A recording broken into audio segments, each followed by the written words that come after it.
The unforgiving Tennessee winter was only weeks away when Emma Wilson found herself standing alone on her porch, clutching a notice of eviction in her trembling hands. The same community that had once welcomed her family now turned their backs when she needed them most. Little did she know that her salvation would come from the most unexpected direction, from a man whose people the settlers had long considered enemies. Before we jump back in, tell us where you're tuning in from, and if this story touches you, make sure you're subscribed, because tomorrow I've saved something extra special for you. The skies above Pinewood Creek had always seemed endless to Emma Wilson. When she first arrived with Robert and their children 3 years ago, those blue skies had promised freedom and opportunity. The small settlement nestled in the Cumberland Mountains had welcomed the hard-working family with open arms. Robert's carpentry skills quickly made him invaluable to the growing community, while Emma's gentle nature and knowledge of herbal remedies endeared her to many of the townsfolk. Their children, Jacob and Sarah, thrived in the fresh mountain air, their laughter echoing through the modest cabin Robert had built at the edge of town. Emma and Robert were often cited as examples of what frontier life could be, devoted to each other, contributing to the community, raising their children with proper values. Thomas Carter, who owned the general store and held significant influence in town affairs, had even praised them during a town gathering. "The Wilsons represent the very future of Pinewood Creek," he had announced, raising a toast to the blushing couple. Emma remembered those words now with bitter irony as she stared at the eviction notice bearing Thomas's signature. Life had changed, with terrible swiftness. The fever had swept through the region last spring, claiming several lives, Robert's among them. Emma still woke in the night reaching for him, finding only cold sheets and the weight of responsibility pressing down. On her chest, she had buried him on a hillside overlooking their land, the land he had promised would sustain their family for generations. Now, merely 5 months after his passing, that promise was turning to dust. The drought that followed the fever had been the harshest in living memory.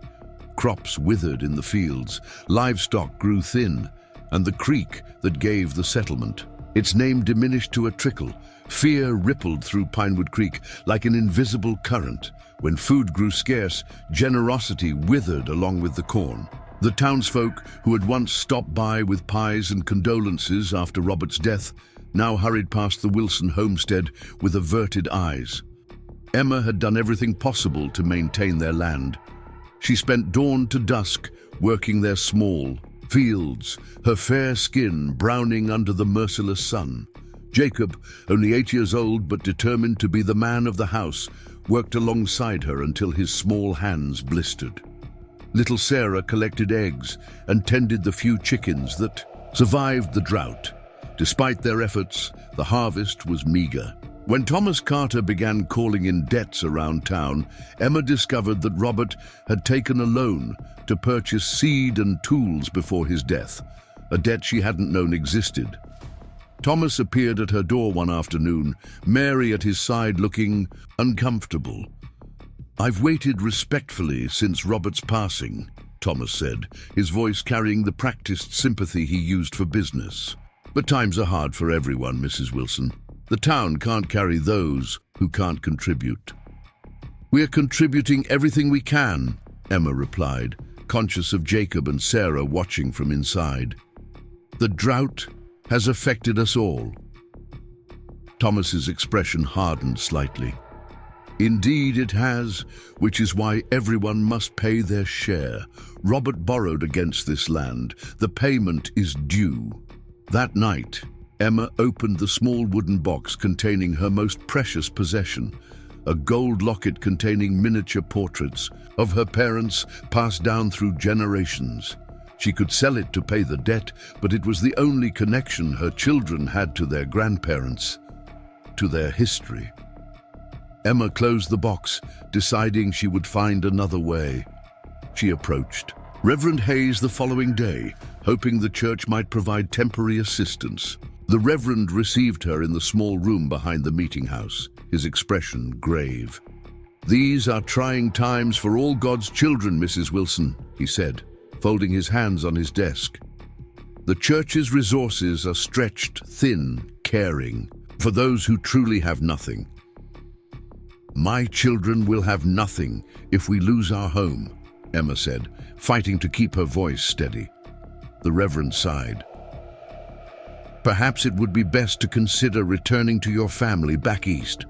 Surely they would welcome you and the children." Emma stared at him in disbelief. "This is our home, Reverend, and I have no family remaining in Boston. Robert and the children are my family." "Then perhaps," the Reverend said, his voice lowering, "you might consider Mr. Peterson's offer. He's a widower in need of a wife, and he's expressed admiration for your resilience." Emma left the meeting house with her cheeks burning. Samuel Peterson was 30 years her senior, with a reputation for meanness that had reportedly driven his first wife to an early grave. That the Reverend would suggest such an arrangement revealed how far her standing in the community had fallen. The following days brought more evidence of her changing status. At the general store, Mary Carter watched with obvious discomfort as Thomas charged Emma twice the usual price for cornmeal. When Emma questioned it, he smiled thinly. "Supply and demand, Mrs. Wilson. Those who can't pay market prices might need to reassess their situation." Emma noticed other women drawing their children away when she approached after Sunday service. She caught fragments of whispered conversations about her herbal remedies being unusual, and questions about why the drought seemed to affect her land particularly badly. Ancient suspicions were easy to revive when people were frightened, and a woman alone made a convenient target. Only Martha Stone, an older widow who lived on the opposite side of town, showed any kindness, pressing a jar of preserved peaches into Emma's hands after church. "Don't let them see," Martha whispered. "Times like these show people's true nature, child. Be careful." The warning proved prescient. That evening, a rock shattered Emma's front window, sending glass across the floor where Sarah had been playing moments before. A crudely written note wrapped around the rock read simply, "Debts must be paid." Emma kept the children home the next day, her mind racing for solutions.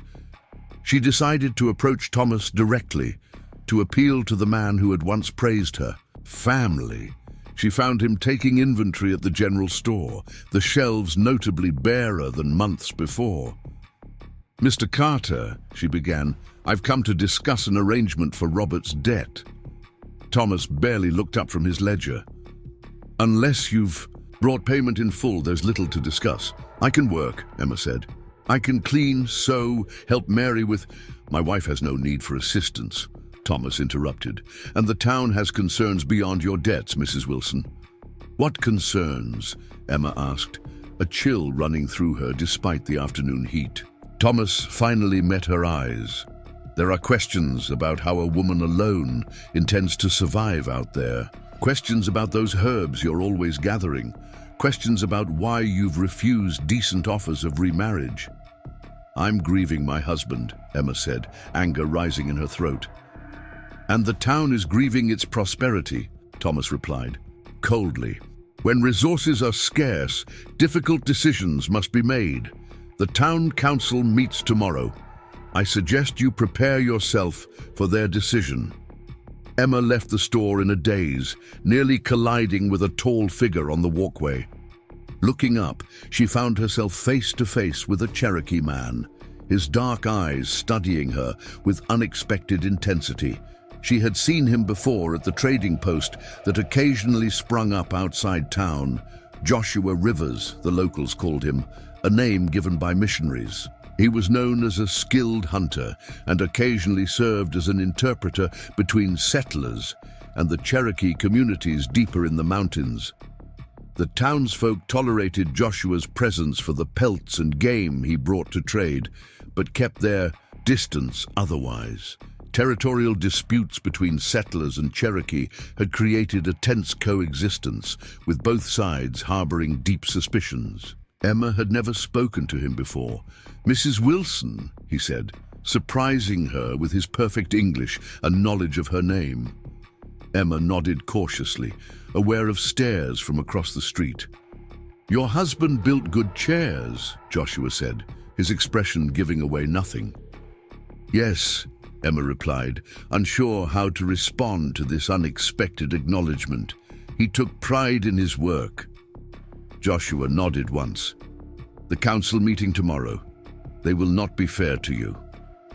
Before Emma could ask how he knew about the meeting, Mary Carter emerged from the store, her eyes widening at the sight of their conversation.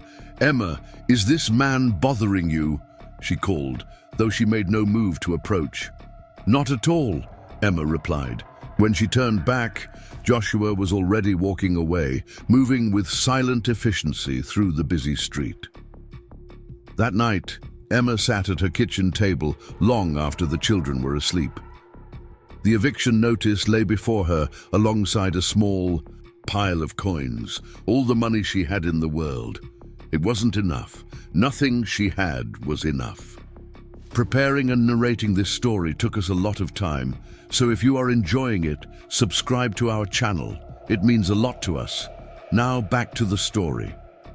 In the morning, she dressed the children in their best clothes, though Jacob's pants were visibly too short and Sarah's dress had been mended multiple times. They walked to the meeting house together, Emma holding their hands tightly. The town council consisted of 5 men: Thomas Carter, Reverend Hayes, Dr. Collins, Mr. Fairfield the blacksmith, and old Mr. Montgomery, who had founded Pinewood Creek 20 years earlier. They sat at a table at the front of the room with the townsfolk, filling the benches normally used for Sunday services. Emma stood before them, painfully aware of the whispers behind her. Jacob stood tall beside her, trying to puff out his chest the way his father had. Sarah pressed against her skirts, thumb creeping toward her mouth despite Emma's gentle corrections. "Mrs. Wilson," Thomas began formally, "this council has convened to address the matter of your outstanding debt and your continued residence on land that was secured against said debt. I am requesting additional time," Emma said clearly, determined that her voice wouldn't shake. "One more harvest." "The decision before this council isn't about time," Thomas interrupted. "It's about the good of the community. Pinewood Creek must allocate its limited resources to productive members." "My family is productive," Emma protested. "We've suffered from the same drought as everyone, but a woman alone cannot manage that land," Mr. Fairfield interjected. "That's simple. Act, not cruelty." "I'm not alone," Emma said, placing her hands on her children's shoulders. "My son works harder than men twice his age." This prompted uncomfortable shifting among the council members. Reverend Hayes cleared his throat. "No one questions your devotion to your children, Mrs. Wilson. Indeed, it's out of concern for their welfare that we must act. Winter approaches. How will you heat your home? How will you feed them?" "As I always have," Emma replied. "With hard work, and your reliance on unusual remedies has also raised concerns," Dr. Collins interrupted, his thin face pinched with disapproval. "Several townspeople have reported you gathering plants at odd hours, muttering to yourself." Emma's face flushed. "I collect herbs for medicine and to supplement our food, and I pray while I work. Is that now suspicious?" An uncomfortable murmur ran through the crowd. Emma caught sight of Martha Stone, who gave her a tiny, encouraging nod. Thomas raised his hand for silence. "The issue before us is simple. The debt must be paid, or the land reverts to the town. We've had an offer from Mr. Peterson to purchase the property at a fair price. My husband built that home for our children," Emma said, her voice finally breaking. "Your husband took a loan he couldn't repay," Thomas corrected coldly. "The council votes to proceed with eviction, effective 1 week from today. Mr. Peterson has generously offered to hire you as a housekeeper should you wish to remain in Pinewood Creek. The pronouncement fell like a physical blow. Emma barely registered the formal vote, the sympathetic but relieved expressions of the townsfolk, the smug satisfaction on Samuel Peterson's face from his seat near the front. She guided her confused, frightened children outside, where the autumn sun seemed to mock her with its golden beauty. "Where will we go, Mama?" Sarah asked, her small voice trembling. Emma knelt before her children, gathering them close. "We'll find a way," she promised, though she had no idea how to keep that promise. "We always find a way." As they walked home, Emma noticed Joshua Rivers watching from the shadow of a large oak tree across from the meeting house. Their eyes met briefly before he melted away into the forest. That night, after the children were asleep, Emma finally allowed herself to weep, quiet, desperate sobs that shook her body but made no sound. She couldn't let the children hear her despair. When the tears finally subsided, she moved to the window, staring out at the star-filled sky and the dark outline of the mountains that had once represented hope and now seemed to trap her in her misfortune. A movement at the edge of the clearing caught her eye. A figure emerged from the tree line, tall, unmistakable even in the dim moonlight. Joshua Rivers approached her cabin with the same deliberate silence she had observed in town. Instead of fear, Emma felt a strange calm as she opened her door before he could knock. "Mrs. Wilson," he said quietly, removing his hat, "I've come to help you." Emma stood in the doorway, the fading light casting long shadows across her weathered porch. Joshua Rivers remained perfectly still, his dark eyes reflecting the last golden rays of sunset. The air between them seemed charged with unspoken questions. "Help me?" Emma finally asked, her voice barely above a whisper. "Why would you help me?" Joshua's expression remained calm, though his eyes moved briefly to check their surroundings. "May I come inside? What I have to say shouldn't be overheard." Emma hesitated only momentarily before stepping aside. Her neighbors had already abandoned her. Speaking with Joshua could hardly damage her reputation further. Besides, something in his steady gaze conveyed a trustworthiness she couldn't explain. Inside the modest cabin, Jacob had awakened and now stood protectively at the foot of the small bed he shared with his sister, his young face a mixture of curiosity and apprehension. "It's all right, Jacob," Emma said softly. "This is Mr. Rivers. He's come to talk with us." Joshua nodded respectfully to the boy. "You stand watch like a warrior," he observed, which made Jacob straighten his narrow shoulders despite his obvious wariness. Emma gestured to the rough-hewn table Robert had crafted in their first month at Pinewood Creek. "Please, sit. Would you accept some tea? I have a little mint left from the summer." Joshua sat with the fluid grace that marked all his movements. "Thank you. Tea would be welcome." As Emma busied herself with the kettle, she stole glances at their unusual visitor. Joshua Rivers presented a striking figure even seated at her humble table. Unlike many of the Cherokee men who occasionally visited the outskirts of Pinewood Creek, he dressed in a blend of native and settler clothing, buckskin leggings and a white cotton shirt, well worn but clean.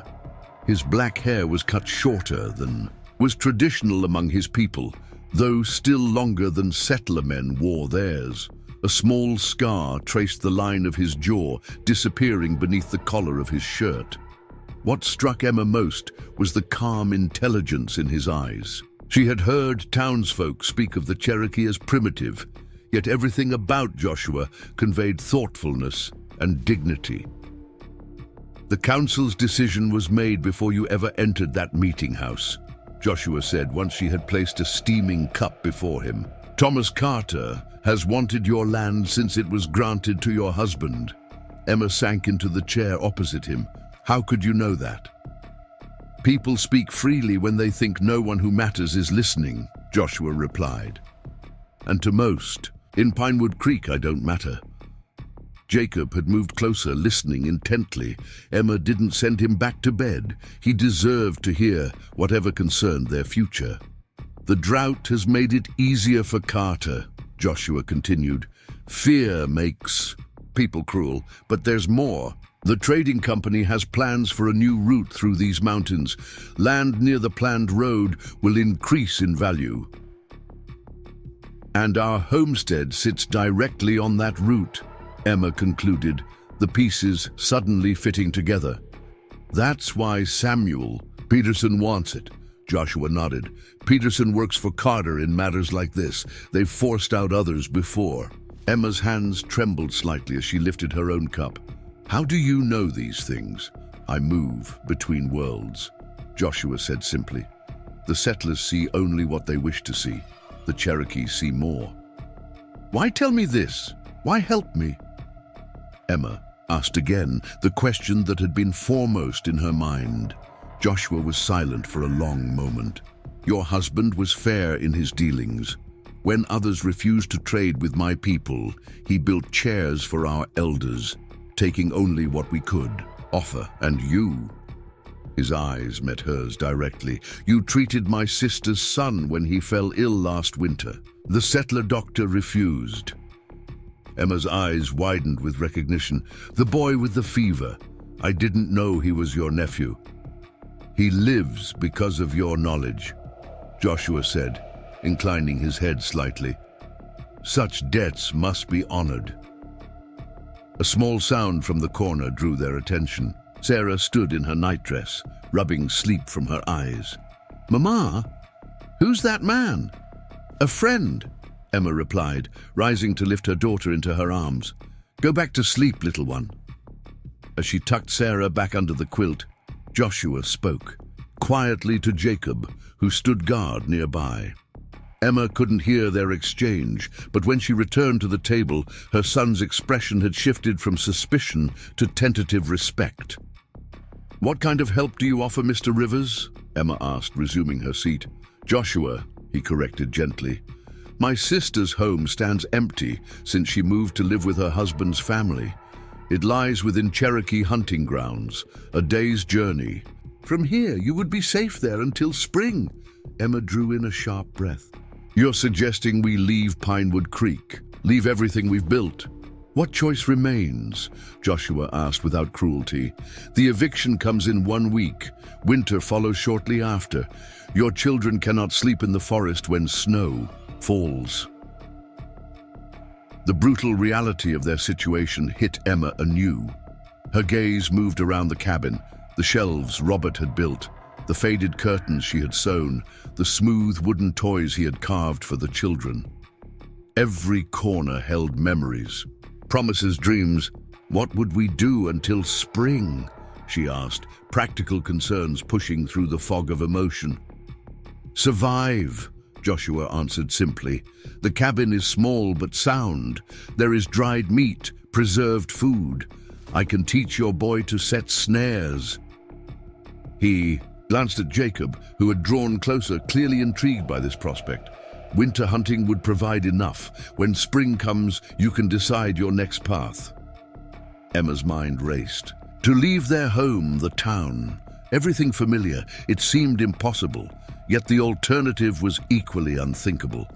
Peterson would give them a cramped room in his drafty house, where Emma would work as little more than a servant while enduring his increasingly bold advances. The children would be treated as burdens at best, neglected at worst. "The townsfolk would never allow it," she said. "They'd say I'm abandoning civilized society, endangering my children."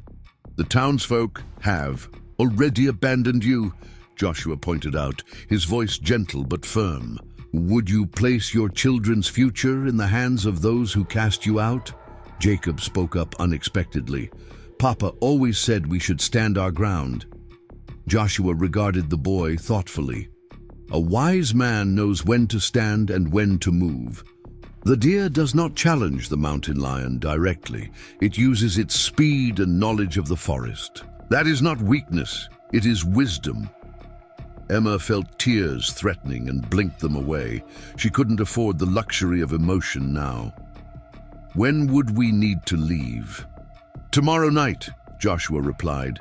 Gather only what can be carried. I'll bring a mule for the heaviest items. We must travel quickly and quietly. Tomorrow, Emma gasped. So soon. Carter's men won't wait for the official eviction if they suspect you might escape. Already, there are whispers about our conversation today. Fear clutched at Emma's heart. Could she truly do this? Lead her children away from everything they knew into the wilderness with a man who was nearly a stranger? Yet looking at Joshua's steady gaze, she felt an inexplicable certainty that he meant them no harm. I need time to think, she said finally. Joshua nodded and rose to leave. I'll return tomorrow at dusk. Whatever you decide, I will respect. He moved to the door, then paused. Mrs. Wilson, regardless of your choice, gather your most valuable possessions tonight. Keep them close. After he departed, Emma sat at the table for a long time, her thoughts churning. Jacob remained beside her, uncommonly silent. What should we do, Mama? He finally asked, his young voice serious beyond his years. Emma smoothed his hair, so like his father's. What would make you feel safe, Jacob? The boy considered this carefully. Papa always said, home isn't just a place. It's where our family is together. He looked up at her with Robert's clear blue eyes. I think Mr. Rivers is telling the truth. And I think Papa would want us to be safe. From the wisdom of her 8-year-old, a son, Emma drew courage. That night, she quietly began selecting what they would take and what must be left behind. Dawn brought no clarity, only the grim determination to survive. Emma went about her day with methodical precision, washing clothes, baking the last of their flour into journey bread, secreting small treasures into hidden pockets of her skirts. She worked silently, aware that any unusual activity might arouse suspicion. Mid-morning, a knock at the door startled her. Mary Carter stood on the porch, her face pinched with anxiety. Emma steeled herself and opened the door wider. Mary, this is unexpected. The storekeeper's wife glanced nervously over her shoulder before speaking. May I come in? Just for a moment? Emma hesitated but nodded, stepping aside. Once inside, Mary's careful composure cracked slightly. Emma, there's talk in town about you and that Cherokee man. Joshua Rivers, Emma supplied, keeping her voice neutral. He traded with Robert regularly. That's not, Mary bit her lip. Thomas heard you were seen speaking with him. He was in a rage last night. He's convinced you're plotting something. Emma's heart raced, but she maintained a calm expression. What could I possibly be plotting? I'm a widow with 2 small children who's about to lose her home. Mary lowered her voice further. Thomas sent word to the marshal in Greenfield. He's claiming your association with Rivers threatens the town's security. Cold fear washed through Emma. The marshal was Thomas's cousin by marriage. Any accusation would be treated as fact. When will the marshal arrive? She asked, fighting to keep her voice steady. Tomorrow, most likely. Mary reached out tentatively to touch Emma's arm. Emma, I know things have been difficult. I've wanted to help, truly, but Thomas. You've helped by warning me, Emma said, not unkindly. She had once considered Mary a friend, before circumstances had redrawn the lines of loyalty in Pinewood Creek. Mary looked around the cabin, noting the small bundles tucked beside the door. Her eyes widened slightly. You are leaving. It wasn't a question. Emma didn't answer. After a moment, Mary reached into her dress pocket and withdrew a small cloth pouch. Take this, she said, pressing it into Emma's hand. It's not much, but it might help. The weight of coins was unmistakable. Emma started to refuse, but Mary shook her head. "Please, let me do this one thing right." After Mary left, Emma opened the pouch to find several silver coins, enough to purchase supplies for weeks. The unexpected kindness brought tears to her eyes. She quickly secured the money in the hidden pocket of her petticoat, then resumed her preparations with renewed urgency. By mid-afternoon, Emma had completed what packing she dared do openly.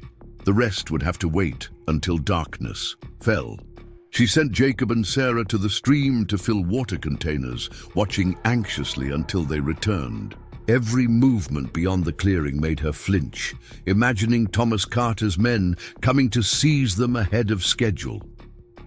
When Martha Stone appeared at the edge of the property, Emma felt a momentary relief. The older widow approached slowly, carrying a small basket covered with a cloth. "I thought you might need some provisions," Martha said by way of greeting. "Not much to spare these days, but children need to eat."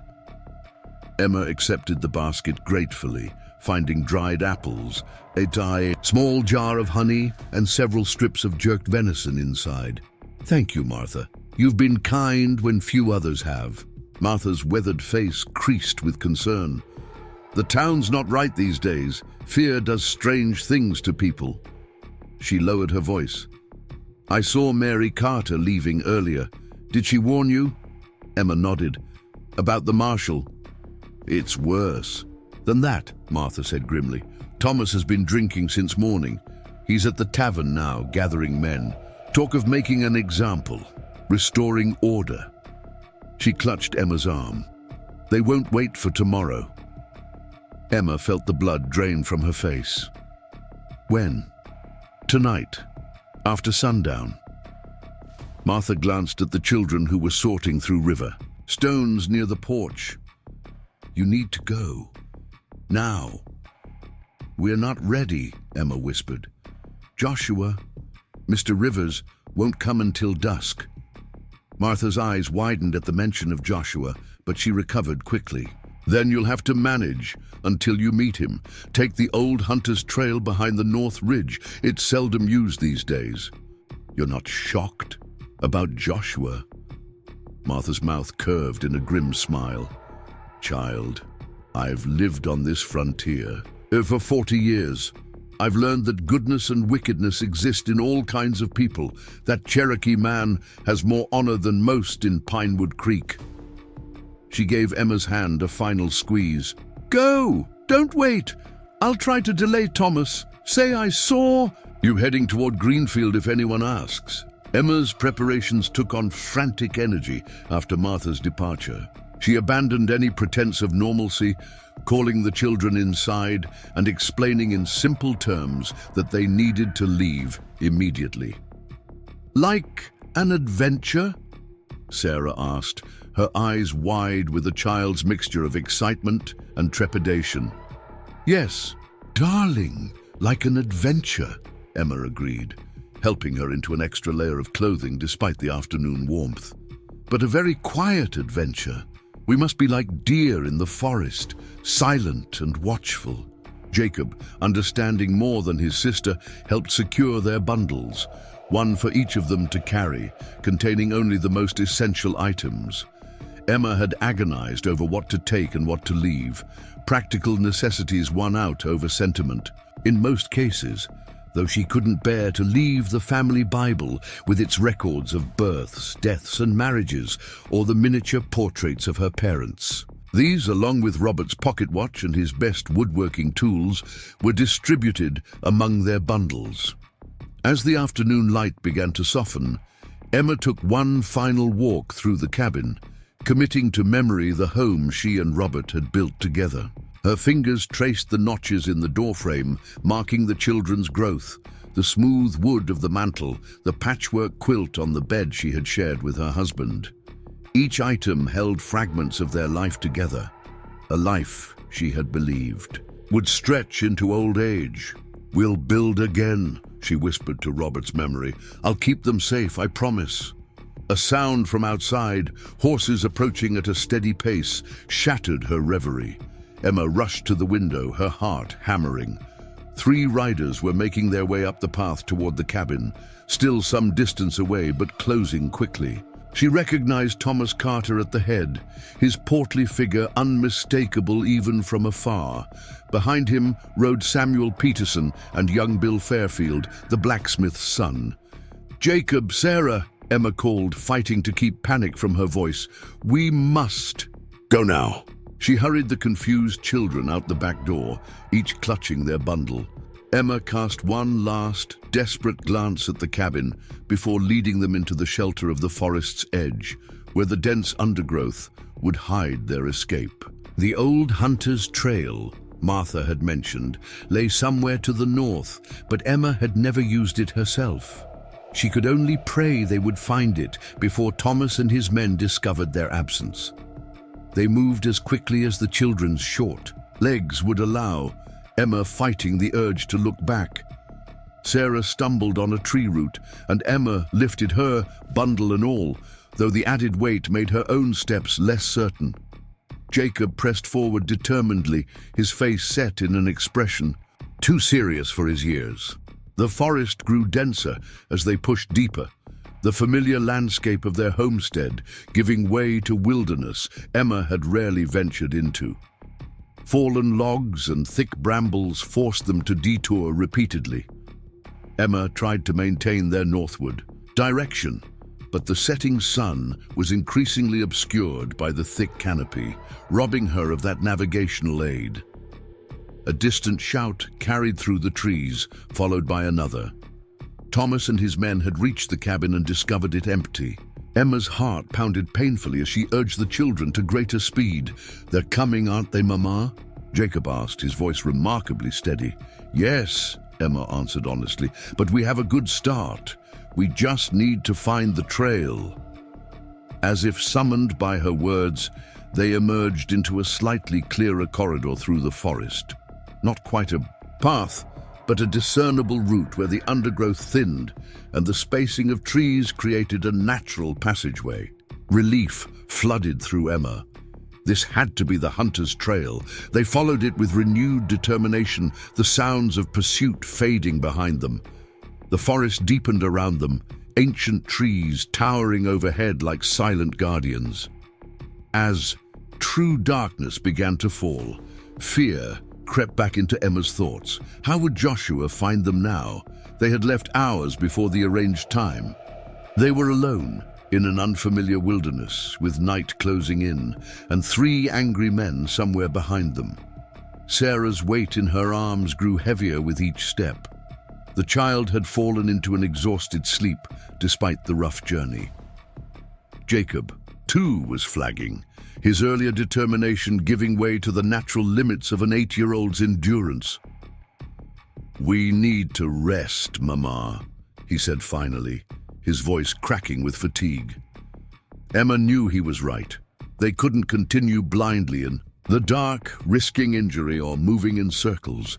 They needed shelter for the night. A fallen oak created a natural hollow where its massive roots had torn from the earth. Emma guided Jacob toward it, setting Sarah down gently in the relatively dry space beneath the root system. It wasn't ideal, but it would hide them from casual observation and provide some protection from the night air that was rapidly cooling. Emma arranged their bundles to create makeshift bedding, then settled between the children, drawing them close for warmth. Jacob fell asleep almost immediately, his small body finally surrendering to exhaustion. Emma remained awake, listening to every forest sound, starting at each crack of branches or rustling of leaves. The forest at night was alive with unfamiliar noises, the calls of owls, the distant howl of wolves, the constant symphony of insects. Each sound fed Emma's anxiety. Had they traveled far enough? Would Thomas and his men continue searching through the night? Would Joshua somehow find them? Or had they sacrificed their only chance at salvation by fleeing early?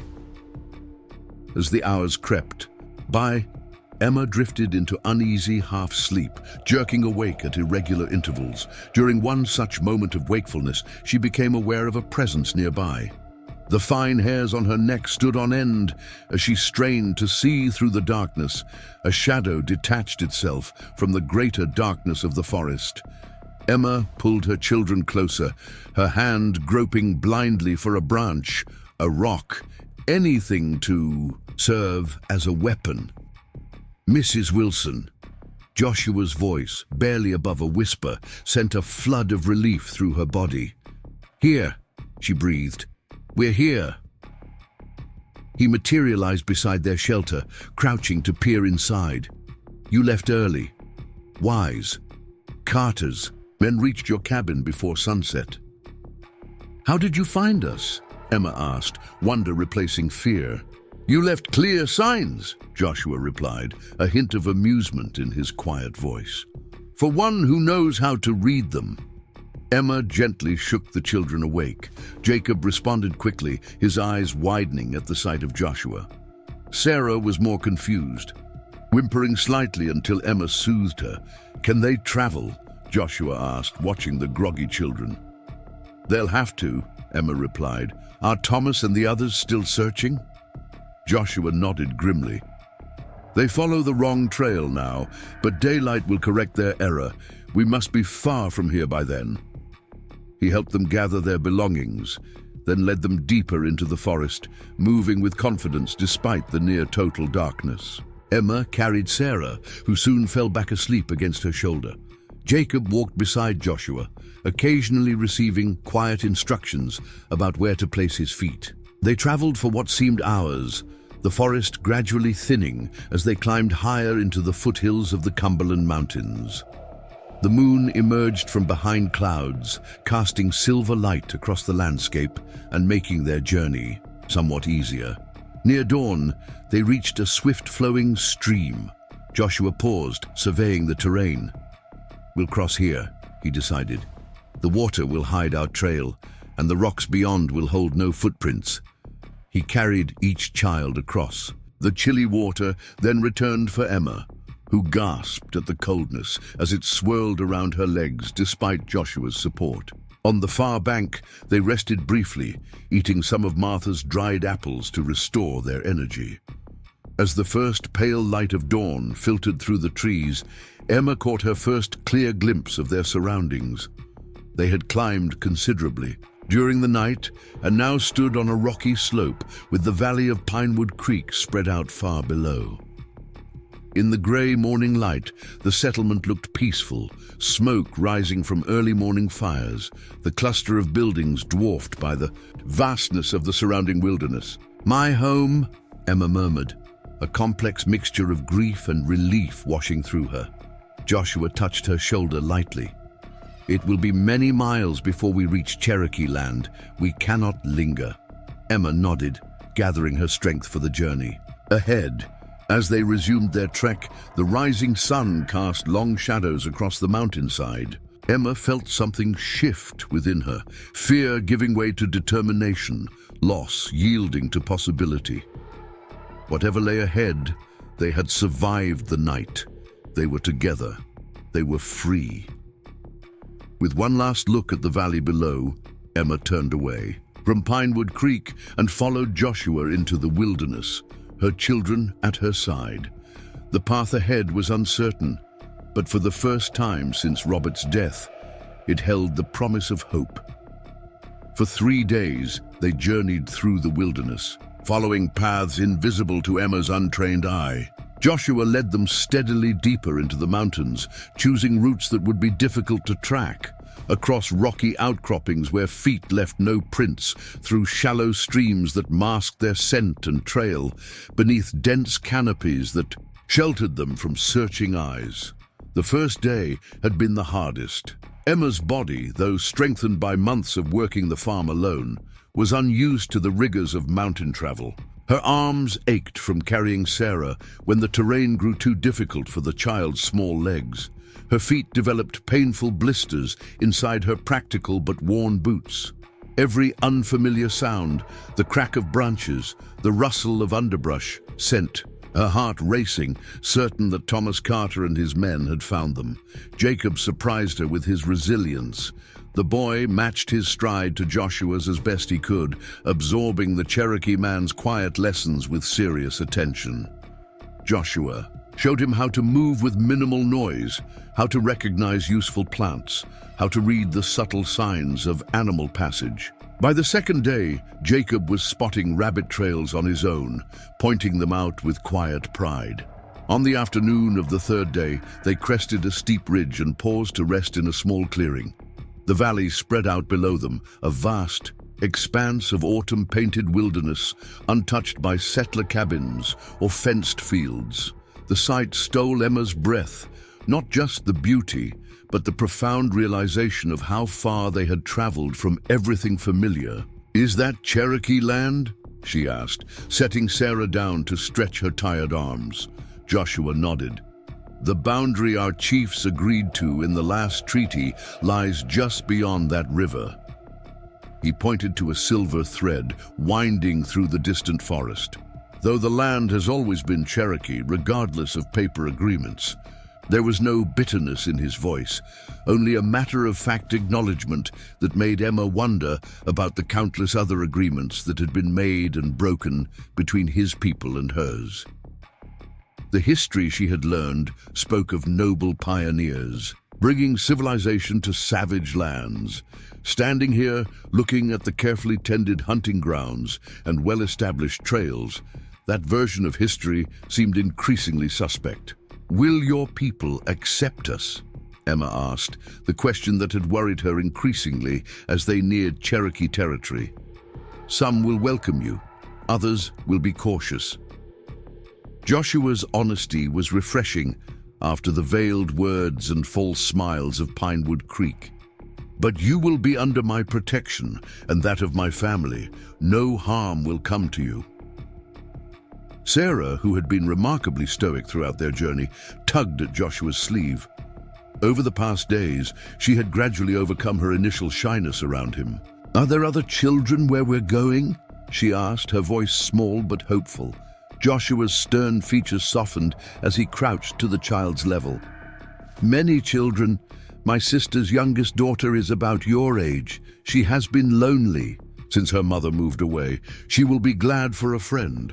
Sarah's face brightened at this news, and Emma felt a knot of tension loosen in her chest. Her daughter had always been sociable, making friends easily in Pinewood Creek. The thought of her isolated in the wilderness had weighed heavily on Emma's mind.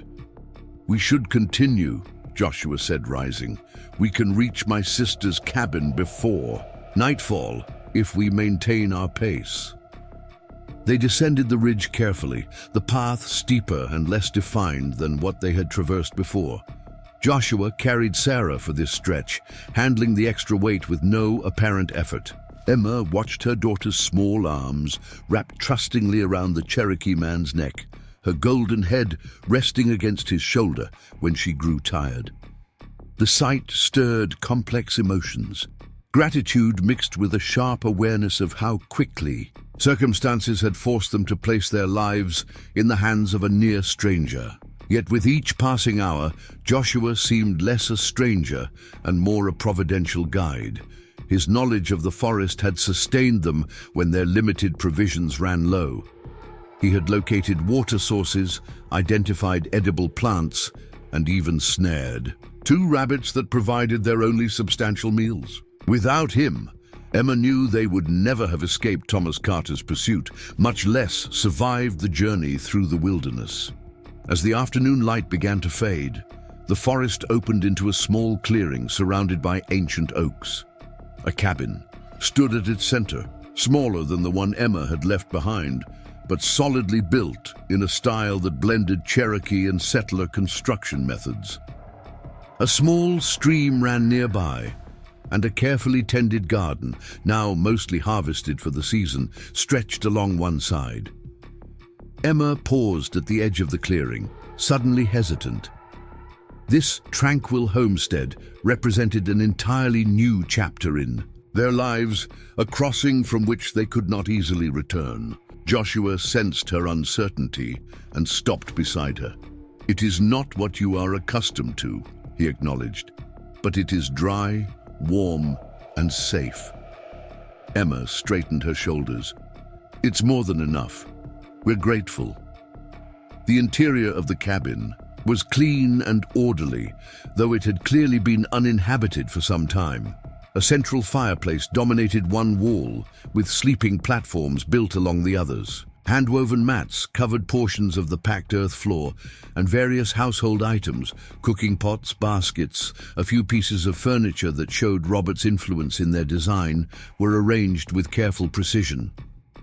"My sister took only what she needed when she left," Joshua explained, setting Sarah down gently. "The rest she left for any who might have need. She would be pleased to know it serves your family." As Joshua built a fire in the cold hearth, Emma explored their new home, mentally cataloging what they had and what they would need. The cabin was largely a single room, though a small addition at the back seemed designated for storage. It was roughly half the size of their home in Pinewood Creek, but that home had been built with expansion in mind, anticipating the growth of their family. This space, while modest, would serve the three of them adequately. Jacob and Sarah investigated their surroundings with the resilient curiosity of children, their fatigue momentarily forgotten as they discovered woven baskets, strange tools, and unfamiliar implements. Emma watched them carefully, ready to intervene if they disturbed anything that might have special significance, but Joshua seemed unconcerned by their exploration. Once the fire was crackling steadily, casting a warm glow throughout the cabin, Joshua retrieved something from a high shelf. A small bundle wrapped in deerskin. He opened it carefully to reveal several pieces of dried meat, a small pouch of dried berries, and another of cornmeal. "To sustain you until tomorrow," he explained, placing these items on a small table. "I must leave now to inform the village elders of your presence, but I will return in the morning with more provisions." Alarm flashed through Emma at the thought of being left alone in this unfamiliar place. "Is it safe? What if Thomas Carter somehow tracked us?" "No settler has followed our trail," Joshua assured her, "and few would venture this far into Cherokee land, especially as night approaches." He moved to the door, then paused. "Keep the fire burning. The nights grow cold at this elevation." After he departed, Emma busied herself making the cabin as comfortable as possible with their limited resources. She arranged their sleeping area, using their blankets and the additional ones she found, stored in the cabin. She heated water fetched from the stream and helped the children wash away the dust of travel. She prepared a simple meal from Joshua's provisions, which the children ate ravenously before succumbing to exhaustion. As Jacob and Sarah slept, Emma sat beside the fire, listening to the unfamiliar night sounds surrounding the cabin. The forest here sang a different song than the one near Pinewood Creek. The calls of unfamiliar birds, the distant howling of what might be wolves, the constant symphony of insects and rustling leaves. She found herself straining to distinguish normal woodland noises from potential threats, her body tense with vigilance despite her bone-deep weariness. The reality of their situation pressed upon her with new clarity now that the immediate crisis of escape had passed. They were utterly alone in unfamiliar territory, dependent on the goodwill of people who had every reason to distrust settlers. Their food would not last long without assistance. Winter was approaching, bringing cold and scarcity. If Joshua did not return... Emma shook her head sharply, refusing to entertain that fear. Throughout their journey, Joshua had demonstrated nothing but honor and reliability. His concern for their welfare seemed genuine, his knowledge invaluable. She had to trust that he would not abandon them now. Still, as she finally lay down beside her children, sleep proved elusive. Emma's mind filled with images of the home they had left, the garden she had tended so carefully, the workshop where Robert's tools still hung in precise arrangement, the graves on the hillside where they had buried first their infant son who lived only 3 days, then Robert himself after the fever took him, all abandoned now, to be claimed by strangers who cared nothing for the memories embedded in those places. Grief and uncertainty finally gave way to exhaustion, and Emma drifted into uneasy dreams filled with pursuing shadows and endless forests where she searched desperately for her children. She woke with a start at dawn, momentarily disoriented by the unfamiliar surroundings before memory rushed back. Jacob and Sarah still slept soundly, their faces peaceful in the soft morning light filtering through the cabin's single window. Emma rose quietly, stretching muscles stiff from days of travel and the unfamiliar sleeping platform. She rekindled the fire and stepped outside to assess their surroundings in daylight. The clearing looked different in the morning sun, less intimidating, more welcoming. The autumn forest surrounding the cabin blazed with color, red and gold, leaves drifting down in the gentle morning breeze. The stream burbled cheerfully nearby, its water clear and cold when Emma knelt to splash her face. A family of deer grazed at the forest's edge, raising their heads to study her briefly before returning to their breakfast. The peaceful scene calmed Emma's anxious spirit. Perhaps they could build a life here, at least until spring offered more options. The cabin was sturdy, the surrounding forest rich with resources if one knew how to harvest them. Joshua would teach them, she hoped, or at least guide them until they gained the necessary skills. A sound from the forest path drew her attention. Joshua emerged from the trees, carrying a large basket on his back. He was not alone. A young Cherokee woman walked beside him, her long black hair adorned with a single eagle feather. Her dress, a beautiful combination of traditional design and practical frontier adaptation. Behind them came an older man, his face deeply lined, his bearing dignified despite his advanced years. Emma smoothed her travel-worn dress self-consciously and moved to greet them, uncertainty making her hands tremble slightly. These were the first Cherokee, besides Joshua, she had ever spoken with directly. In Pinewood Creek, the indigenous people were kept at a distance, tolerated for trade, but never truly welcomed. "Emma Wilson," Joshua said formally, "this is my cousin. Ayita and Elder Adahi of the Deer Clan. They have brought welcome gifts from our village." Emma offered a respectful nod, unsure of the proper greeting. "Thank you for your kindness to my family." Ayita stepped forward, her dark eyes assessing Emma with open curiosity but no hostility. "Joshua tells us you heal with plants," she said, her English accented but clear. "I also follow this path. Perhaps we may learn from each other." The simple, practical offer of professional exchange did more to set Emma at ease than any formal welcome could have. Here was common ground, a shared interest that transcended the differences between them. "I would like that very much," she replied with genuine warmth. Elder Adahi spoke next, his voice deep and measured, with Joshua translating his Cherokee words. "Our people have known both kindness and cruelty from the white settlers. Joshua speaks of your fair dealings and healing hands. The council has agreed you may dwell here until the strawberry moon, when the warm season returns. What happens then will depend on the harmony between us." Emma understood the conditional nature of their welcome, a temporary arrangement with the possibility of extension based on how well they integrated into the community. It was more than fair, more than she could have hoped for when they fled Pinewood Creek. "We are grateful for your generosity," she said, meeting the elder's eyes directly. "We will work to earn your trust." Adahi nodded, apparently satisfied with her response. He and Ayita had brought substantial gifts: dried meat and fish, corn, beans, squash preserved for winter, and even a small sack of precious salt. There were also practical items: additional blankets, cooking implements, a small axe for chopping firewood.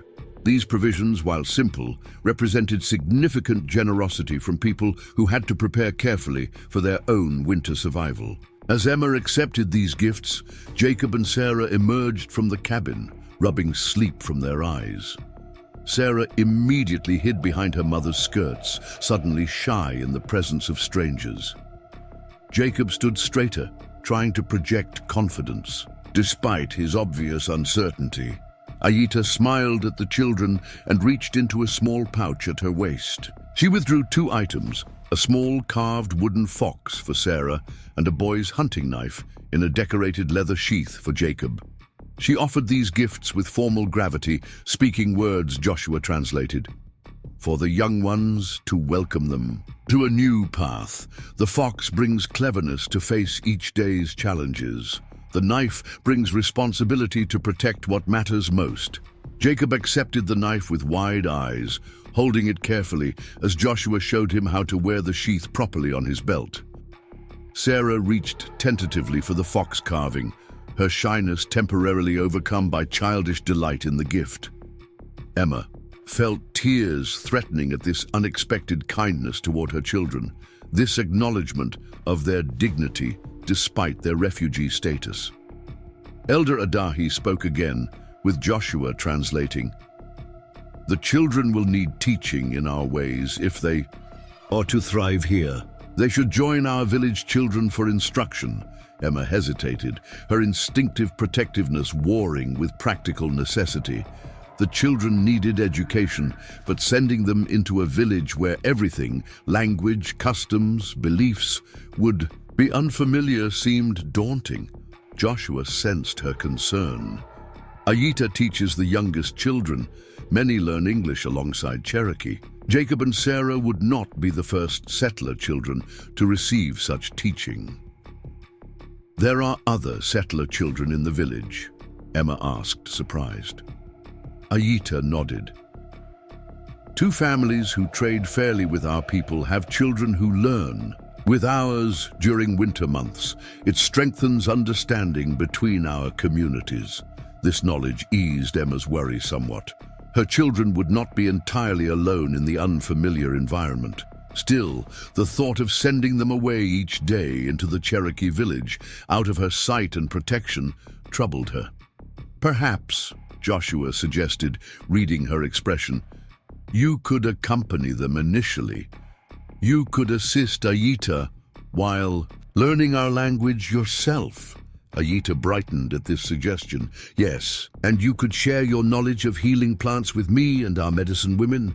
Many settler remedies are unknown to us, just as many of our medicines are unknown to your people. The prospect of useful work, of contributing meaningfully to the community that had taken them in, appealed strongly to Emma. In Pinewood Creek, her herbal knowledge had been initially appreciated but increasingly viewed with suspicion as the community's fortunes declined. The chance to expand her skills while helping others offered purpose beyond mere survival. I would be honored, she said sincerely. With arrangements made for the children's education and Emma's integration into village life, Elder Ade departed, leaving Aita and Joshua to help the Wilson family settle more comfortably into their temporary home. Aita proved to be a practical, efficient helper, with a gift for explaining Cherokee customs in ways Emma could easily understand. By midday, the cabin was properly organized, bedding arranged according to Cherokee tradition, cooking implements properly stored, and the first meal prepared in their new home. As they ate together, Aita told stories that made the children laugh despite the language barrier, her expressive gestures and Joshua's occasional translations bridging the gap. Emma watched her children's faces gradually lose the tension of the past days, their resilient young spirits embracing this strange new adventure now that immediate danger had passed. After the meal, Joshua suggested they explore the immediate surroundings to help Emma orient herself. He led them on a short circuit around the cabin, pointing out useful landmarks and resources. The best fishing spot in the stream, the thicket where blackberries would grow plentifully next summer, the stand of walnut trees that would provide valuable nuts in autumn, the trail that led to the main village. The village lies within an easy walk, he explained, pointing to a path that wound through the trees, but far enough for privacy. My sister valued solitude while remaining connected to our people. You may find the same arrangement comfortable. Emma appreciated his sensitivity to their need for both community and independence. The isolated location would allow them to adjust gradually to Cherokee ways without the overwhelming experience of constant immersion. As they completed their circuit and returned to the cabin, Aita bid them farewell, promising to return the next day to begin language lessons. Joshua remained, seemingly reluctant to leave them alone on their first full day in their new home. "I must hunt before the light fades," he finally said. "But I will bring fresh meat in the morning." "Is there anything else you require tonight?" Emma shook her head. "You've done more than enough. We'll be fine until tomorrow." Jacob stepped forward suddenly, his young face serious. "Could you teach me to hunt, like you promised on the journey?" Joshua regarded the boy thoughtfully. "You wish to provide for your family as your father did." It wasn't a question, but Jacob nodded solemnly. "Mama shouldn't have to do everything alone." Emma felt her heart constrict at her son's words, this child trying so hard to fill a man's role. Before she could intervene, Joshua crouched to Jacob's level, his expression serious. "A hunter begins with small game," he said. "Tomorrow I will show you how to set snares for rabbits. When you have mastered this skill, we will move to larger quarry." Jacob's face lit with pride at being taken seriously, at having his desire to contribute acknowledged without condescension. Emma felt a surge of gratitude toward Joshua for understanding what her son needed. Not just survival lessons, but respect for his emerging sense of responsibility. After Joshua departed, the family settled into their first evening routine in their new home. Emma heated water for washing, then helped the children prepare for bed, listening to their excited chatter about the day's experiences. Sarah was particularly enchanted by Aita trying to repeat the Cherokee words she had heard. Jacob carefully cleaned his new knife before placing it beside his sleeping mat, his expression thoughtful. "Do you think Pa would mind?" he asked suddenly, as Emma tucked a blanket around him. "That we're living with Cherokees now?" The question caught Emma off guard. "What makes you ask that, Jacob?" The boy frowned slightly. "Mr. Peterson always said Indians were savages, that they couldn't be trusted. But Joshua and Aita don't seem like savages to me." Emma chose her words carefully, aware that her response would shape her son's understanding of their situation and the people who had helped them. "Your father judged people by their actions, not by what others said. About them, Joshua risked himself to help us when our own neighbors turned away. I think your father would be grateful, just as I am." Jacob considered this, then nodded, apparently satisfied. "I miss him," he said quietly. "So do I," Emma whispered, smoothing his hair. "Every day. But he would be proud of how brave you've been." After the children fell asleep, Emma sat by the fire, adding small branches to maintain the comforting blaze. Despite her exhaustion, she felt more at peace than she had since Robert's death. They were safe, at least temporarily. They had shelter, food, and the beginning of a community connection. The bitter betrayal of Pinewood Creek still stung, but the unexpected kindness of the Cherokee people balanced that pain with new hope. As darkness settled around the cabin, Emma finally allowed herself to consider the future beyond immediate survival. Spring seemed impossibly distant, yet decisions would eventually need to be made. Would they try to reclaim their homestead once? Thomas Carter's vigilance relaxed? Would they seek another settler community, one perhaps more tolerant and supportive? Or might they find a permanent place here, building a life that bridged two worlds? The questions had no immediate answers, and Emma was too exhausted to pursue them further. Tomorrow would bring its own challenges, learning a new language, adapting to unfamiliar ways, helping her children navigate their changed circumstances. For tonight, it was enough that they were together and safe, that the fire burned warm and bright, that no hostile eyes watched their cabin from the surrounding forest. Emma added a final log to the fire and lay down beside her sleeping children, listening to their soft, regular breathing. For the first time in many nights, she felt her body fully relax, surrendering to much-needed rest. Whatever tomorrow might bring, they had survived the worst. They had found refuge when it seemed impossible. Perhaps that was enough of a miracle to sustain faith in their future, whatever form it might take. As sleep claimed her, Emma's last conscious thought was of Robert. She could almost hear his voice, approving of her courage, reassuring her that she had made the right choice. The memory brought comfort rather than grief, wrapping around her like a familiar blanket as she drifted into the first peaceful slumber she had known since fleeing Pinewood Creek. As the strawberry moon approached, Emma found herself standing at the edge of the small garden plot she had cultivated beside the cabin. Tender green shoots pushed through the dark soil. Corn, beans, and squash, planted in the Cherokee tradition Ayita had taught her, growing together in harmonious companionship, rather than separated into neat rows as she had always done before. Like her family, these plants supported one another, each offering what the others lacked. The meeting with the council loomed just days away.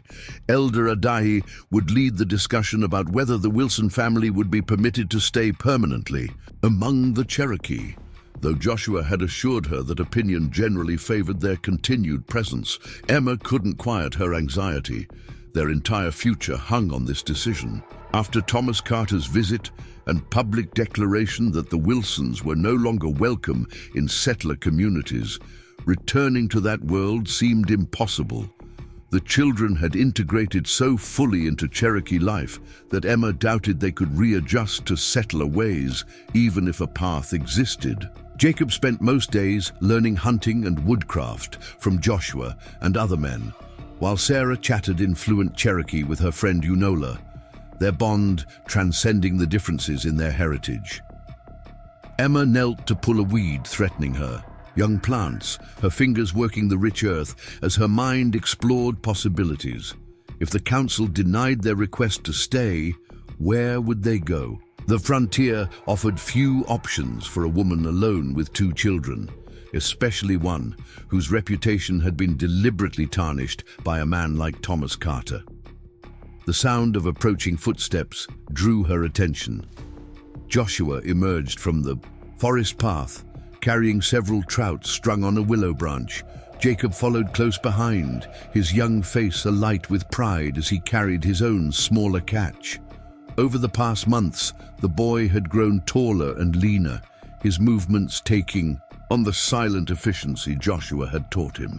Sometimes Emma barely recognized her son in this young hunter with sun-darkened skin and confident bearing. The stream yielded well today, Joshua called as they approached. The recent rains have brought fish upstream to spawn. Emma rose, brushing soil from her skirt. A welcome addition to our evening meal. Sarah has been helping Ayita gather wild greens that will complement the fish perfectly. Jacob presented his catch with solemn dignity. I caught these myself. Joshua only showed me where to cast the line. He has natural patience, Joshua confirmed, his normally serious expression softening with approval, a quality many young hunters never develop. Emma accepted the fish from her son, noting the proper way he had cleaned them, minimizing waste as Cherokee custom dictated. Your father would be proud of your skill, she said softly. Jacob's blue eyes, so like Robert's, brightened at the mention of his father, though the pain of loss had gradually eased for both children. Joshua excused himself to check the perimeter of their clearing, a precaution he still maintained weeks after Thomas Carter's incursion. Though the Pinewood Creek men had not returned, the incident had heightened vigilance throughout the Cherokee. Settlement. As Emma prepared the evening meal, she found herself contemplating Joshua's constant presence in their lives. His initial role as protector and guide had evolved into something more complex over the long winter months. He had taught Jacob skills that would serve the boy throughout his life, had ensured their safety when winter storms threatened, had gradually become essential to their sense of security and belonging. Emma could no longer deny that her feelings for Joshua had developed beyond gratitude. His quiet strength, unwavering honor, and gentle patience with her children had awakened emotions she had believed died with Robert. Yet she had kept these feelings carefully guarded, uncertain whether Joshua shared them and unwilling to complicate their precarious position within the Cherokee community. Sarah returned from the village with Aita, carrying a basket of fresh greens and spring mushrooms. The girl launched immediately into a detailed account of their gathering expedition, switching unconsciously between English and Cherokee as she described a rabbit they had spotted and the first butterfly of the season.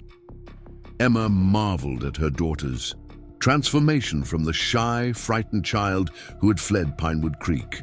Here among the Cherokee, Sarah had blossomed into a confident, joyful girl whose laughter came easily and often. That evening, as they shared the meal Joshua and Jacob had provided, conversation turned to the upcoming council meeting.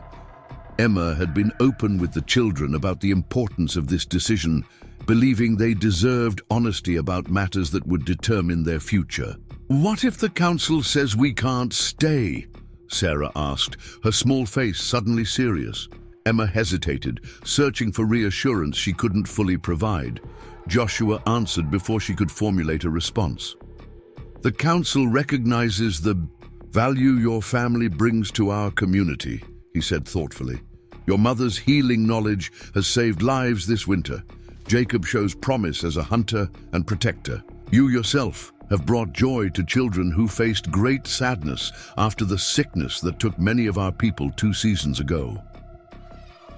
"But some still don't want us here," Jacob observed with the directness of youth. "I hear them sometimes when they don't know I understand their words." Joshua didn't deny this truth. "Some elders fear that allowing settlers to live among us permanently will lead to more following until our ways are overwhelmed. This concern comes from bitter experience." Emma appreciated his honesty with the children.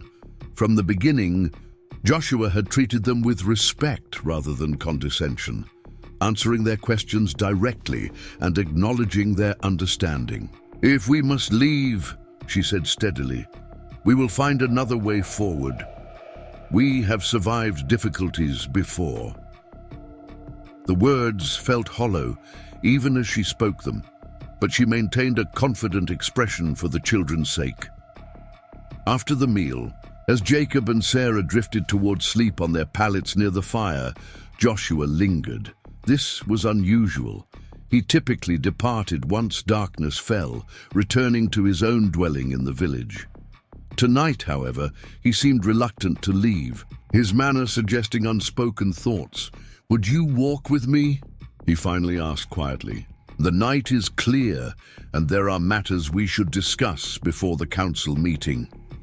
Emma glanced at the sleeping children, then nodded. "Just to the edge of the clearing. I don't want to leave them alone too long." The night air carried the sweet scent of blooming dogwoods, their white flowers ghostly in the moonlight that filtered through the forest canopy. Joshua led Emma to a fallen log near the tree line, where they could still see the cabin while enjoying some privacy. "I have spoken with Elder Adahi," Joshua began once they were seated. "He wishes me to explain certain things before the council convenes, so you may be prepared." Emma's heart quickened with apprehension. "Has the decision already been made?" "No, the council will deliberate as tradition requires. But there are aspects of Cherokee custom you should understand regarding your situation." He explained that while the Cherokee had occasionally absorbed outsiders into their community, usually captives or individuals who married tribal members, there, was no precedent for accepting an entire settler family without such connections. The council's hesitation stemmed not just from concern about setting a dangerous precedent, but from genuine uncertainty about how such an arrangement would work long-term. "Our society is structured around clan membership," Joshua continued.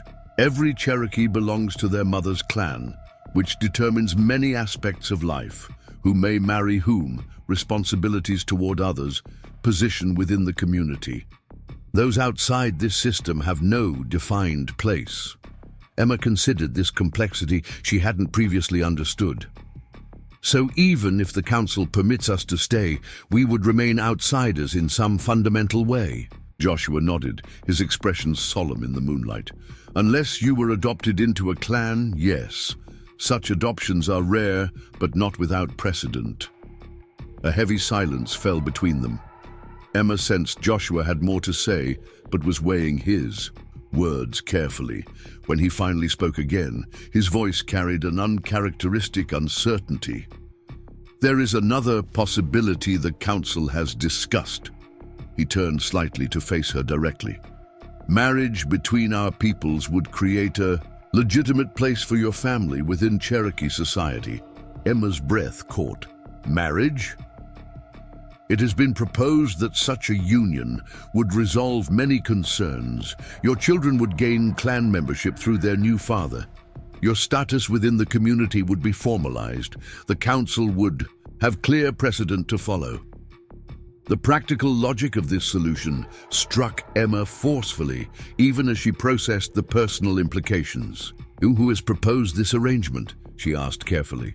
Joshua held her gaze steadily. "I have."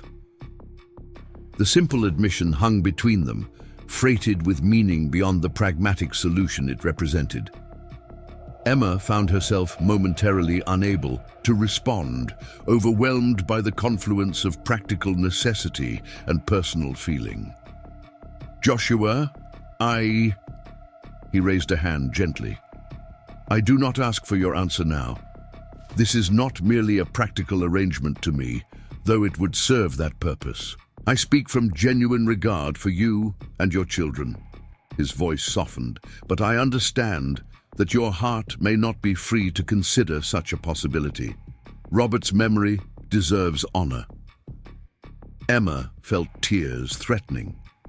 Joshua's consideration for her feelings about Robert touched her deeply, as did his willingness to acknowledge the complexity of her position. This was not a demand or even a formal proposal, but an opening of possibility, one that respected her agency while offering a path forward. "I need time," she said finally. "Of course." Joshua rose, signaling an end to their conversation. "The council meets in 3 days. Whatever you decide regarding my suggestion, I will continue to advocate for your family's place among us." As they walked back to the cabin, Emma felt the weight of the decision before her. Marriage to Joshua would secure their position permanently, providing the children with protection, status, and a father figure who already cared deeply for them. Yet the thought of committing herself to another man, of moving beyond her identity as Robert's widow, stirred complicated emotions she had suppressed during their months of survival. She spent the next day in unusual solitude, sending the children to their lessons with Aita while claiming the need to complete extensive garden work. In reality, she needed space to examine her feelings honestly, away from Joshua's steady presence and the children's watchful eyes.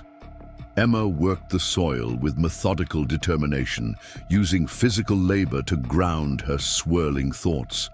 She had loved Robert deeply, had built a life around their partnership, had envisioned growing old at his side. His death had shattered those dreams, leaving her to rebuild from fragments. Could she now construct something entirely new, something she had never imagined when they left Boston for the frontier years ago? As the sun climbed higher, Emma paused to wipe sweat from her brow, gazing toward the distant mountains that separated Cherokee land from the settler communities beyond. Somewhere across those peaks lay Pinewood Creek, where Thomas Carter now controlled the property Robert had lovingly developed for their family. The anger she had carried since their flight had gradually transformed into something else. Not forgiveness exactly, but a recognition that Pinewood Creek no longer held power over their future. That future now lay here, among people who had demonstrated more true Christian charity than the God-fearing townsfolk who had abandoned them in their hour of need. The Cherokee had fed them when hungry, sheltered them when homeless, protected them when threatened, actions that embodied the teachings Emma had heard preached but rarely witnessed in practice among her own people. As for Joshua himself, Emma allowed herself to acknowledge what she had kept carefully guarded. Her feelings for him had grown naturally through shared experiences, mutual respect, and daily kindnesses. He had never pressured her or overstepped. Boundaries had maintained careful distance while providing unwavering support. His proposal offered practical benefits, but she knew it wasn't merely pragmatic for either of them. The question remained, was she ready to open her heart again, to build something new rather than clinging to what was lost? Emma had no clear answer as she prepared the evening meal, as she listened to the children's excited accounts of their day, as she completed the familiar rituals of their household. Joshua did not visit that evening, giving her the space his intuitive understanding of her nature had recognized she needed. On the morning of the council meeting, Emma woke before dawn, her decision crystallizing in the quiet moments between sleep and wakefulness. She dressed with particular care, arranging her hair in the simple style she had adopted during their months among the Cherokee, rather than the more elaborate fashion she had maintained in Pinewood Creek. The symbolism of this choice was not lost on her. She was presenting herself as she had become, not as she had been. The children sensed the importance of the day, donning their best clothing without complaint and remaining unusually subdued as they walked together toward the village. Jacob had grown into the Cherokee-style buckskin shirt Joshua had given him, wearing it with unconscious pride. Sarah had twined colorful beads, a gift from Unola's mother, into her fair braids, the cultural blending a visual representation of their adapted identity. The council house buzzed with low conversation when they arrived. Every significant member of the Cherokee community was present, seated according to clan affiliations and status. Joshua waited near the entrance, his formal appearance marking the occasion's importance. He offered a respectful nod as they approached, but maintained a careful distance, allowing Emma to enter unescorted as an independent petitioner. Elder Adahi called the gathering to order once everyone was seated. Emma and her children had been assigned places near the center, where the entire council could observe them during the proceedings.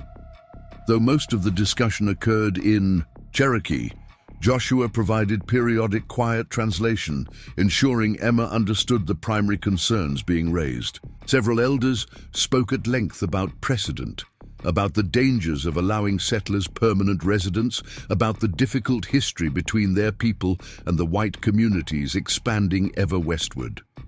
Others countered with observations about the Wilson family's respectful integration, Emma's valuable medicinal knowledge, and the children's successful adaptation to Cherokee ways. Galilahi, the elderly healer who had mentored Emma through the winter, rose to speak with dignified authority. Though Emma caught only fragments of her Cherokee speech, the warmth in the old woman's gestures toward her conveyed clear support. When Galilahi completed her statement, several council members nodded with evident respect for her opinion. After nearly 2 hours of deliberation, the discussion turned to practical questions: how the Wilsons would support themselves, where they would permanently reside, their status within the community structure. At this point, Adahi addressed Emma directly, with Joshua translating. "The matter of your place within our community structure remains the council's greatest concern," the elder explained. Without clan affiliation, your position would remain undefined, creating difficulties as the children mature. Emma rose, feeling the weight of every gaze upon her. "I understand this concern," she said clearly, "and I am grateful for the council's thoroughness in considering our future among you." She paused, gathering her courage. "I believe there is a solution that would address this matter while honoring both your traditions and my family's needs." A murmur passed through the gathering. Emma continued steadily. "Joshua Rivers has proposed marriage as a path to secure our place within your community. After careful consideration, I would accept this proposal if the council finds it an acceptable resolution." Joshua's expression remained composed, though Emma noticed his hands tighten slightly where they rested on his knees. She had not informed him of her decision beforehand, uncertain, until this moment, whether she would publicly acknowledge the proposal. Elder Adahi conferred briefly with several senior council members before responding. "This solution has precedent in our traditions," he acknowledged. "Marriage would provide clan membership for your children through Joshua's lineage. However, we must be certain this arrangement represents genuine commitment rather than mere convenience. Our understanding of marriage differs from settler customs." Emma met the elder's penetrating gaze directly. "My commitment would be genuine and complete. I would embrace your ways as my own, raising my children to honor Cherokee traditions while remembering their father's heritage. I seek not merely shelter but belonging, not just for my children's sake, but for the life we might build together." Her words, translated by a visibly moved younger council member as Joshua remained silent, appeared to satisfy Adahi. After further deliberation among the elders, he announced their decision. The Wilson family would be permitted to remain permanently among the Cherokee, with the marriage to Joshua establishing their proper place within community structures. The formality of the council gradually dissolved as members approached to offer congratulations or simply acknowledge the decision. Ayita embraced Emma warmly, while Galilahi pressed something into her hand. A small pouch of special herbs, Emma recognized as traditional wedding medicine. The children, initially confused by the sudden shift in their status, gradually understood that their future was secured, their place among the Cherokee officially established. Joshua approached last, his typically reserved expression softened with evident emotion. "You honor me with your acceptance," he said quietly. "I will strive to be worthy of the trust you place in me." Emma met his gaze steadily. "It is not merely practical necessity that guided my decision," she said, wanting him to understand. "Though I will always honor Robert's memory, my heart has found room for new beginnings." The traditional Cherokee wedding ceremony took place 2 weeks later as spring fully established its dominion over the mountains. Unlike the elaborate church wedding Emma had experienced with Robert years before, this ceremony embraced simplicity and natural symbolism. The village gathered to witness their commitment, which centered on the sharing of food, the exchange of meaningful gifts, and promises to walk life's path together with mutual respect. Jacob stood tall beside Joshua during the ceremony, his young face solemn, with understanding of the moment's significance. Sarah scattered dogwood petals along the path Emma walked, her delight in the celebration evident in her dancing movements. As Emma joined hands with Joshua before Elder Adahi, she felt not the erasure of her past, but its integration into a future she could never have imagined when they fled Pinewood Creek in the night. That evening, as the celebration continued around the central village fire, Emma stood slightly apart, watching her children participate in the traditional dances they had learned during the winter months. Joshua joined her, his presence beside her now carrying new meaning, new promise. "Are you content with your decision?" he asked quietly. Emma considered the question seriously, her gaze taking in the community that had become their own. "I am," she replied. "Not because it was our only option, but because it is the path that feels most true." In the firelight, surrounded by celebration, Emma recalled Thomas Carter's cruel message that she and her children had no place left in the settler world, that his machinations had left them with nothing. How wrong he had been. In losing what she had once valued, Emma had discovered something deeper, a community based on genuine care rather than appearance, traditions that honored the land rather than exploiting it, a partnership founded on mutual respect rather than mere convention. As spring yielded to summer, the Wilson family, now the Rivers family in many practical respects, established new routines that blended elements of both cultures. Emma continued her healing work alongside Galilahi, documenting medicinal knowledge from both traditions for future generations. Jacob progressed in Cherokee hunting and tracking skills while maintaining the carpentry abilities Robert had begun teaching him. Sarah moved fluidly between worlds, equally comfortable with Cherokee playmates and the occasional settler children who visited during trading days. Joshua proved to be exactly the partner Emma had glimpsed during their months of acquaintance. Steady, honorable, gentle with the children, while encouraging their growing independence. The transition from friendship to marriage unfolded naturally, their shared experiences providing solid foundation for deeper connection. Though Emma sometimes still woke with Robert's name on her lips, these moments came less frequently as new memories gradually took their place alongside treasured ones. One warm evening in late summer, as they sat together on the cabin porch, watching fireflies rise from the meadow grass, Joshua shared news that had reached the Cherokee traders. "Pinewood Creek faces difficulties," he said without evident satisfaction. "The drought has returned. Many families have departed for more promising territories." "And Thomas Carter?"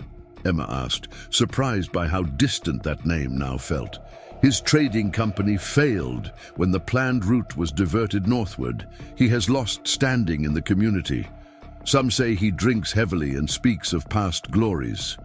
Emma absorbed this information thoughtfully. The justice seemed fitting. Thomas Carter had valued property and status above human welfare, and now those very things had been stripped from him, just as he had attempted to take everything from her family.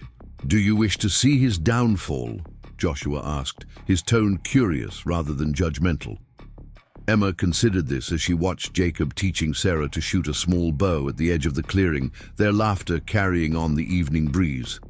"No," she said finally, "I have no need for his suffering.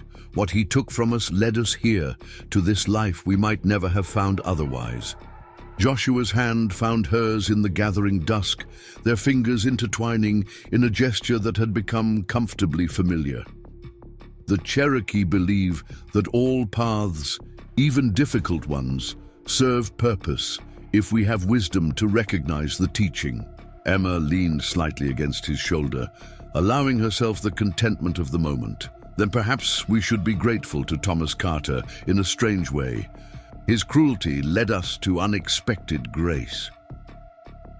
As darkness settled fully over the mountain valley they now called home, Emma felt profound gratitude for the journey that had seemed so desperate in its beginning. The widow and her children, abandoned by those who should have protected them, had not merely survived, but discovered a deeper belonging than they had ever known before. In losing everything, they had found what truly mattered. Joshua's proposal hung in the air between them, both an answer to their precarious situation and a question that would forever alter their path forward. Emma studied his face in the moonlight, seeing not just the strong features and steadfast character she had come to depend on, but also the vulnerability beneath his customary composure. "This is not merely a solution to our circumstance," Emma said carefully. "Such a decision affects many lives, yours as much as ours." Joshua nodded, respecting her measured response. "I would not suggest it if my heart were not already given," he admitted quietly. Your strength through darkness, your kindness despite suffering, your wisdom in raising your children, these have earned more than my respect." Emma felt an unexpected warmth bloom within her chest. Though she had sensed his growing affection, hearing it expressed so directly stirred emotions she had carefully contained since Robert's death. This was no desperate arrangement between strangers, but a natural evolution of the bond that had formed through shared struggles and daily kindnesses. "I need time," she said finally. "Not because I doubt your sincerity or question the wisdom of such a union, but because honoring Robert's memory while embracing a new future requires careful thought." "Of course," Joshua replied, rising from the log where they sat. "The council meets in 3 days. Whatever your decision, I will continue to advocate for your family's place among us." In the days that followed, Emma moved through her routines with outward calm, while her mind wrestled with the most significant decision she had faced since fleeing Pinewood Creek. Marriage to Joshua would secure their position permanently, providing the children with protection, status, and a father figure who already cared deeply for them. Yet such a step meant fully embracing her identity as something other than Robert's widow, a transformation both frightening and potentially liberating. She watched Jacob and Joshua fishing together by the stream one afternoon, noting how naturally her son had adopted the Cherokee man's movements and mannerisms. The boy laughed at something Joshua said, his face alight with an ease Emma hadn't seen since before Robert's death. Later, she observed Sarah teaching Unola a clapping game from her days in Pinewood Creek, the two girls moving between Cherokee and English phrases with unconscious fluidity. The children had already found their place in this new world. Could she do the same? On the morning of the council meeting, Emma woke before dawn, her decision crystallizing in the quiet moments between sleep and wakefulness. She dressed with particular care, braiding her hair in the simple style she had adopted during their months among the Cherokee rather than the more elaborate fashion she had maintained in Pinewood Creek. The council house buzzed with low conversation. When they arrived, every significant member of the Cherokee community was present, seated according to clan affiliations and status. Joshua waited near the entrance, his formal appearance marking the occasion's importance. He offered a respectful nod as they approached, but maintained a careful distance, allowing Emma to enter unescorted as an independent petitioner. Elder Adahi called the gathering to order once everyone was seated. Emma and her children had been assigned places near the center, where the entire council could observe them during the proceedings. Though most of the discussion occurred in Cherokee, Aita provided periodic quiet translation, ensuring Emma understood the primary concerns being raised. Several elders spoke at length about precedent, about the dangers of allowing settlers, permanent residents, about the difficult history between their people and the white communities expanding ever westward. Others countered with observations about the Wilson family's respectful integration, Emma's valuable medicinal knowledge, and the children's successful adaptation to Cherokee ways. Galilahi, the elderly healer who had mentored Emma through the winter, rose to speak with dignified authority. Though Emma caught only fragments of her Cherokee speech, the warmth in the old woman's gestures conveyed clear support. When Galilahi completed her statement, several council members nodded with evident respect for her opinion. After nearly 2 hours of deliberation, Adahi addressed Emma directly, with Aita translating. "Your family's situation remains unprecedented in our community. Without clan affiliation, your position would remain undefined, creating difficulties. As your children mature," Emma rose, feeling the weight of every gaze upon her. "I understand this concern," she said clearly, "and I appreciate the council's thorough consideration of our future here." She paused, gathering her courage. "Joshua, Rivers has offered a path that would establish our place within your community structure. After careful reflection, I accept his proposal of marriage if the council finds this resolution acceptable." A murmur passed through the gathering. Joshua's expression remained composed, though Emma noticed his hands tense slightly where they rested on his knees. Elder Adahi conferred briefly with several senior council members before responding. "This solution has precedent in our traditions," he acknowledged. "Marriage would provide clan membership for your children through Joshua's lineage. However, we must be certain this arrangement represents genuine commitment rather than mere convenience." Emma met the elder's penetrating gaze directly. "My commitment would be genuine and complete. I would embrace your ways as my own, raising my children to honor Cherokee traditions while remembering their father's heritage." Her words, translated by Aita, appeared to satisfy Adahi. After further deliberation, he announced their decision. The Wilson family would be permitted to remain permanently among the Cherokee, with the marriage establishing their proper place within community structures. The spring wedding brought together elements from both cultures in a ceremony that symbolized their shared future. Against the backdrop of dogwood blossoms and redbud trees, Emma joined hands with Joshua before the assembled community. Sarah scattered wildflower petals along their path, while Jacob stood tall beside Joshua, his young face solemn with understanding of the moment's significance.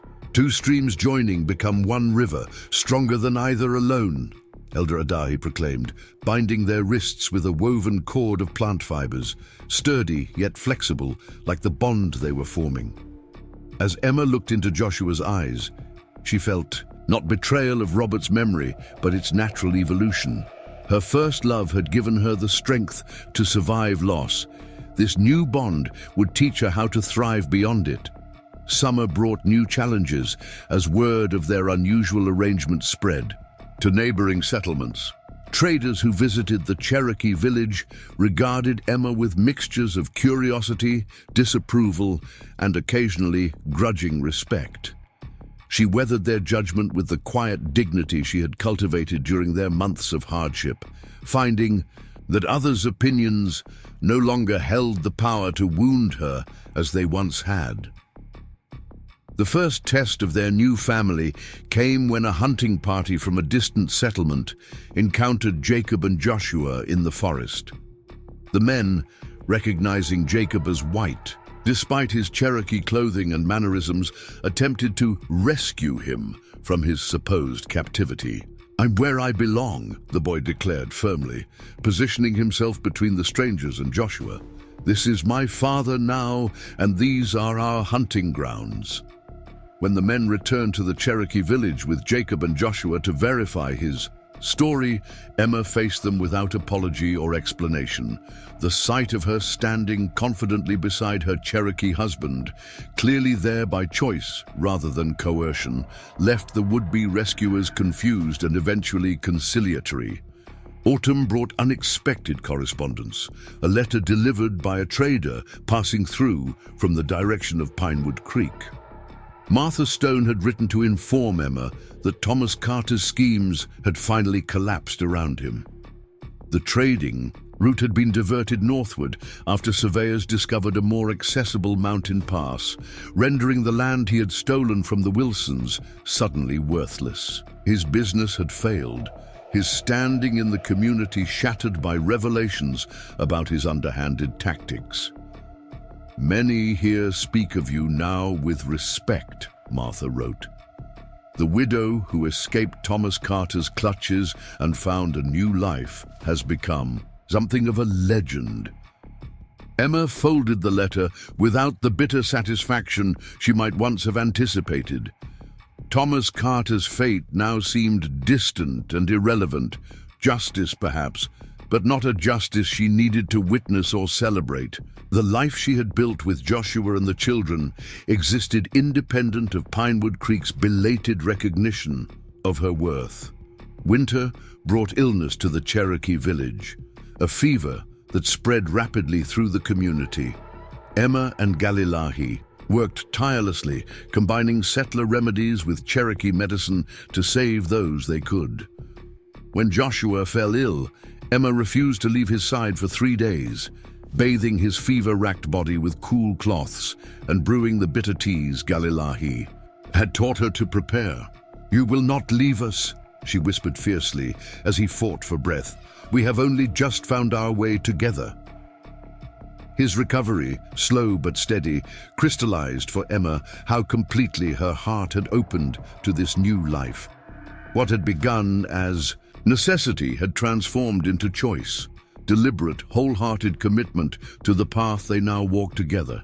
The following spring brought unexpected visitors. 3 families from Pinewood Creek, driven by continued drought and economic hardship to seek new beginnings.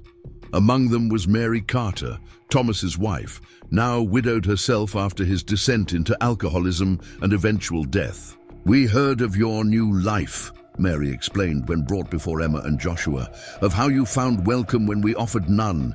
We come seeking similar mercy." The irony was not lost on Emma.